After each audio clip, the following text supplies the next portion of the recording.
Hello, Michael. Hello, Maria. It's good to see you again. It's good to see you too.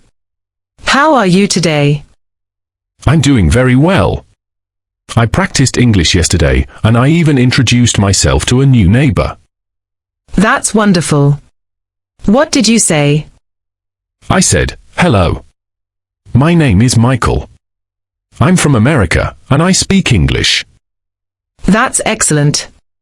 You used everything you've learned so far. I was a little nervous, but my neighbor smiled. A smile is a great sign. English doesn't have to be perfect. People appreciate it when you make an effort to communicate. I think I'm beginning to believe that. You should.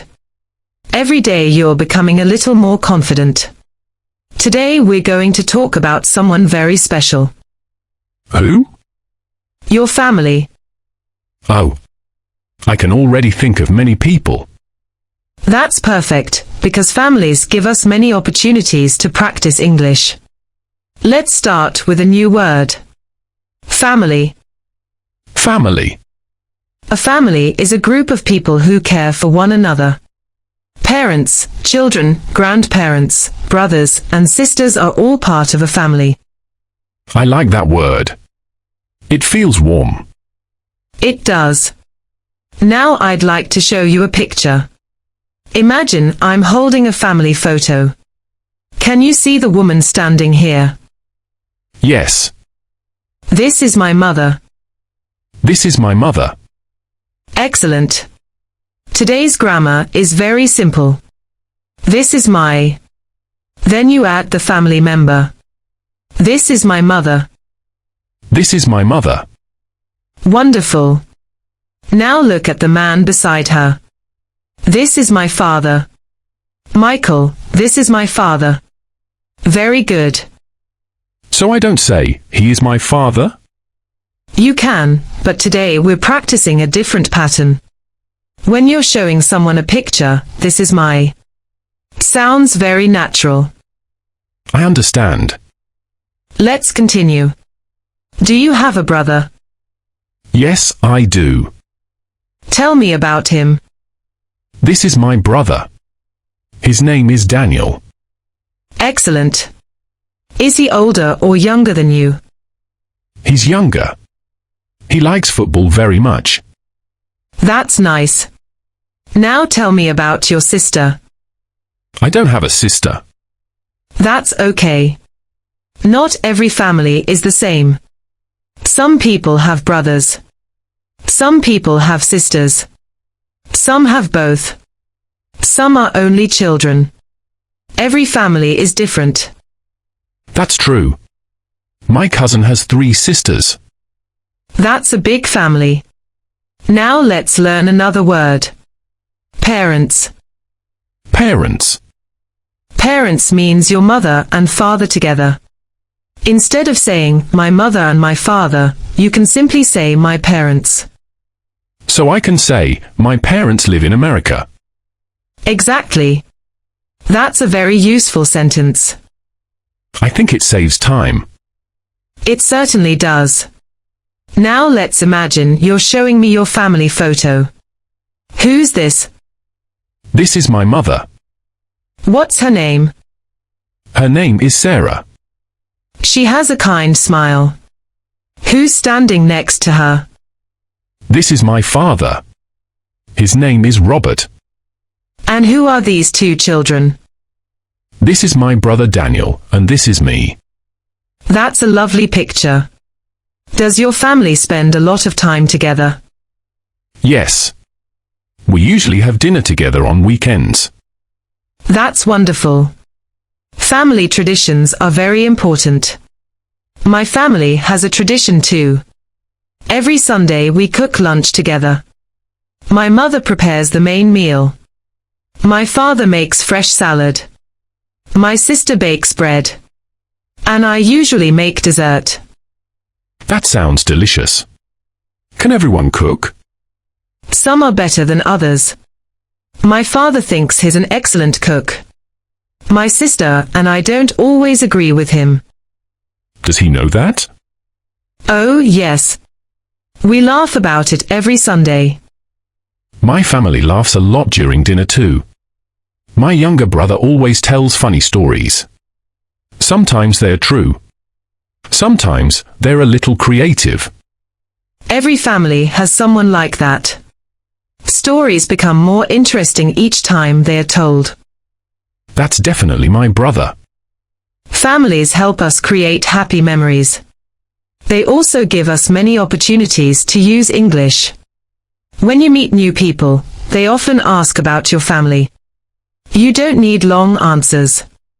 Simple sentences are enough. This is my mother. This is my father. This is my brother. Those small sentences can start wonderful conversations. I like that English grows one sentence at a time. That's exactly how it works. No one learns everything in one day. Little by little, your conversations become longer. And without noticing, you begin speaking naturally. I already feel that happening. I'm happy to hear that. Now, let's look at another picture.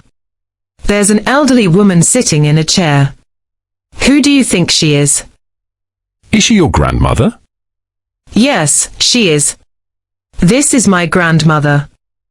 She looks very kind. She is.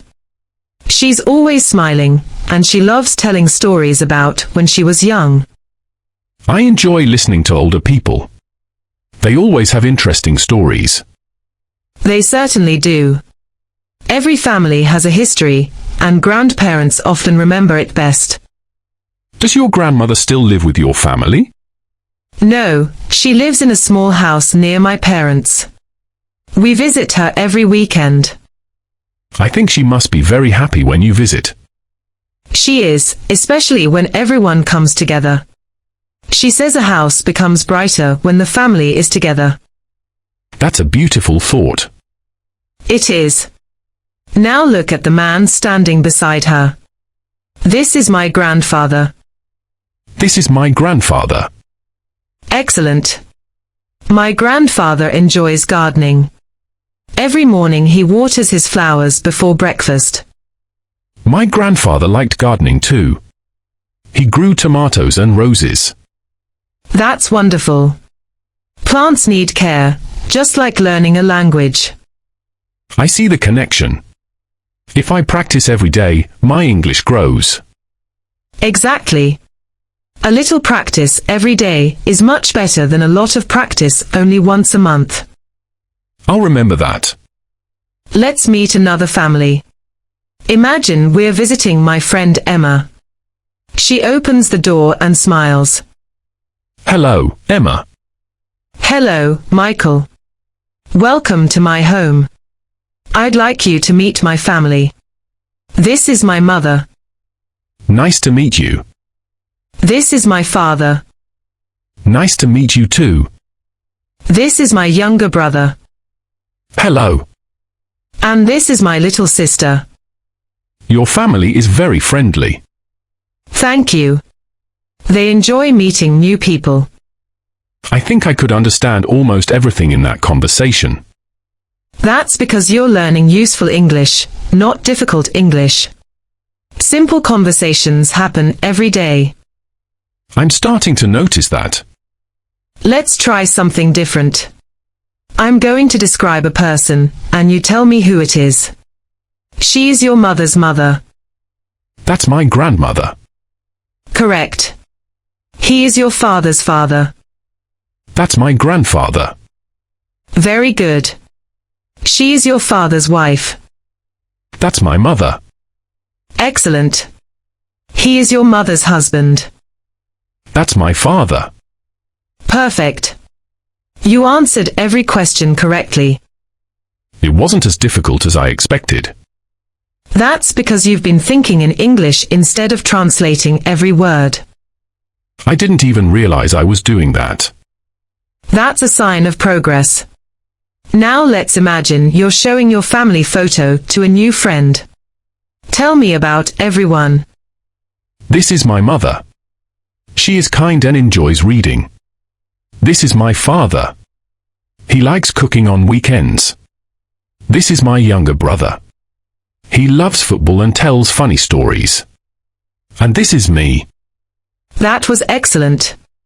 Your sentences are becoming longer and more natural. I feel much more comfortable speaking now. Confidence comes from practice, not perfection.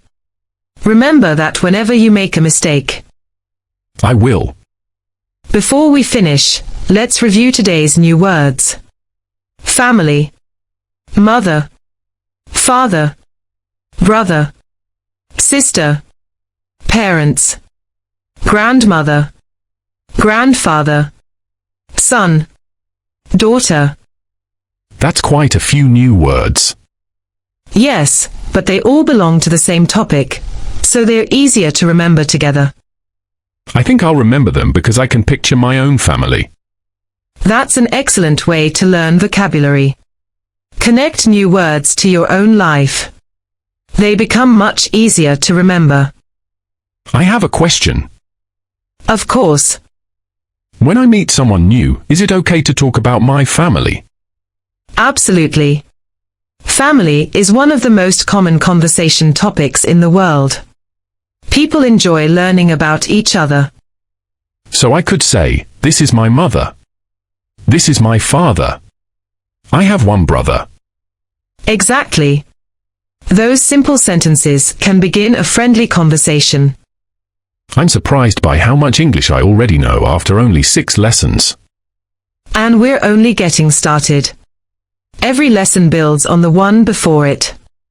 You're creating a strong foundation. Soon you'll be talking about your home, your daily routine, your hobbies, and many other everyday topics. I'm excited for tomorrow. What are we going to learn? Tomorrow we'll visit your home. You'll learn the names of the rooms in a house and how to describe where things are. You'll be able to say, this is my kitchen. My bedroom is upstairs. The sofa is in the living room. That sounds useful because everyone talks about their home. Exactly. English becomes easier when you can talk about the things you see every day. Thank you for another wonderful lesson, Maria. You're very welcome, Michael. Keep practicing, and remember that every new word is another step toward speaking English with confidence. I'll see you tomorrow. See you tomorrow. Goodbye. Goodbye.